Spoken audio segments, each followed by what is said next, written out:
Hey there, my name is Cameron, also known as Venus Theory, and welcome back to another Multiphonics tutorial. In this video, we'll be taking a look at the Objeq Filter module inside of Multiphonics, which is one of the more interesting modules because it allows you to emulate the behaviors and characteristics of a physical object, or in simpler terms, it's a physical modeling module right inside of Multiphonics. So let's dive in and break it down. Here we are in Multiphonics with an instance of the Objeq Filter. So the Objeq Filter, as the name might imply, is a filter that emulates the sound of an object. But if you take a closer look here in the lower left, you'll see we also have a pitch input, which means not only can this be used as a filter, but it can also be used as a sound generator or an oscillator within Multiphonics. Let's first take a look at using the Objeq Filter as an oscillator or a sound source. Now, you might think we would need to wire this up as we would a subtractive synth patch, where we would need the oscillator and then an envelope, and then that is going to control a VCA. But actually, that's unnecessary. We can just use this exactly as it is by wiring up a couple basic connections. Using the Objeq Filter as an oscillator is very, very straightforward. We simply need something to use as an exciter. So for that, we're going to use a trigger, which outputs a very short little blip as soon as we hit a note.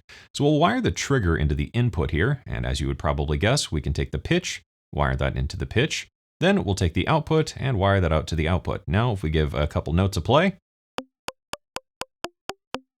we've got an oscillator. First up in the Objeq Filter, we have the object control here at the top. If we work from left to right, this starts off at a rectangular membrane, then a drum head, a solid plate here, a string here, a marimba here, and a beam here. The cool thing though is we can actually continuously morph between different object types. So if we click and drag and play some notes,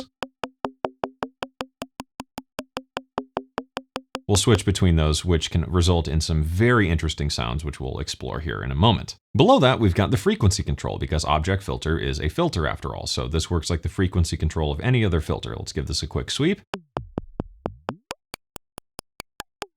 And if we double click, we can reset that to middle C, and that will use this as a traditional oscillator if we apply pitch tracking with the pitch input. Finally, at the bottom here, we have the resonance control, which is going to control the resonance of the filter, or in the case of using it as an oscillator, is going to control the decay time of the object. So let's increase the resonance quite a bit and play a note. And if we shorten it, just a little kind of pulse there. We go maybe somewhere in between. And we could morph between some objects.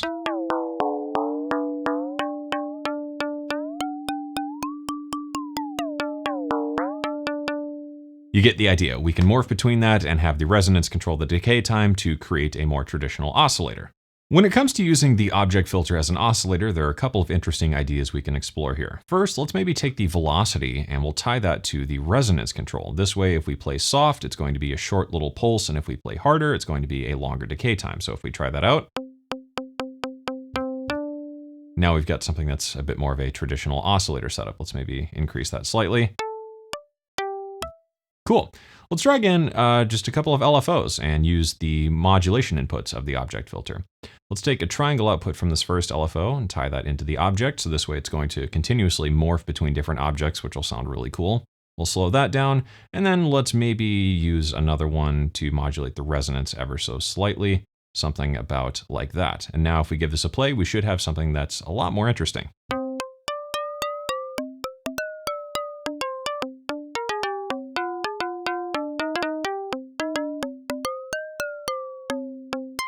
As you can probably imagine, the Objeq Filter opens up a lot of very interesting organic sound design possibilities, either by using several of them together to produce multiple objects resonating that you mix together to send to the output, or even using an Objeq Filter to filter the sound of the Objeq Filter acting as an oscillator. It's very, very cool stuff. Of course, the Objeq Filter also acts as a filter. Let's demonstrate that here on a traditional synth patch. So here I've put together what would be the core components of a subtractive synth. We just don't have a filter. Let's bring in the Objeq Filter and try that out on a synth sound. If we wire our synth in here and send the output to the output, let's first try messing with the frequency.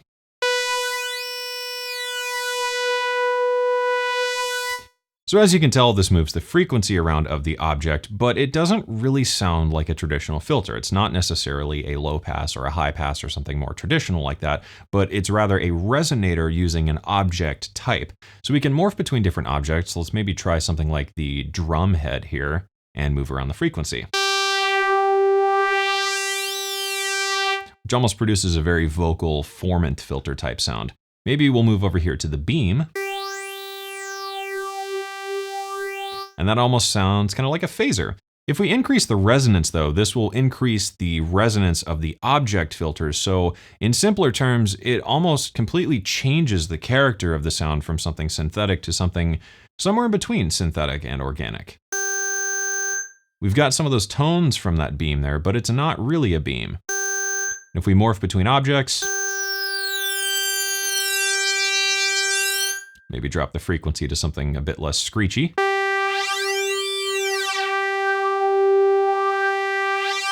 We can get some very crazy, interesting sounds. With a little bit of added modulation from several LFOs targeting the object, frequency, and resonance, as well as some of the built-in delay and reverb from Multiphonics, you can very quickly start to stray into some interesting experimental sound design territories that combine the ideas of synthetic and organic sound.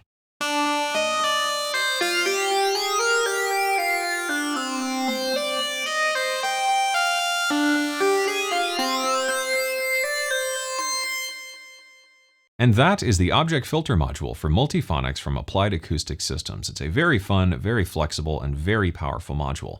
For more information on Multiphonics or to try it out for yourself, you can check out the link down in the description below. And for more Multiphonics tutorials coming your way very soon, be sure to subscribe to the channel down below.